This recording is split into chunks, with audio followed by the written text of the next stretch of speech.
खरवस असं नुसतं नाव जरी घेतलं तरी भल्या भल्यांच्या तोंडाला पाणी आल्याशिवाय अजिबात राहत नाही.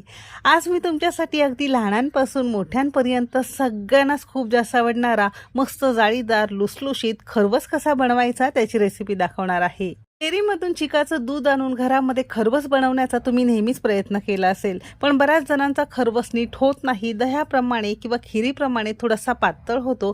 आता या सगळ्या चुका होऊ नये म्हणून कोणत्या टिप्स वापरायचं आणि भरपूर टिप्ससह रेसिपी मी तुमच्यासोबत शेअर केलेली आहे. म्हणजे असा हा छान जाळीदार लुसलुशीत खरवस तुम्हाला घरामध्ये तयार करता येईल. चला तर मग वेळ न घालवता रेसिपीला सुरुवात करूया. तर खरवस बनवण्यासाठी सगळ्यात महत्त्वाचं जी नसते म्हणजे आपलं हे चिकाचं दूध. गाईचं किंवा म्हशीचं अशा दोन प्रकारचं तुम्हाला चिकाचं दूध बाजारात किंवा गावाकडे अगदी सहज उपलब्ध होतं.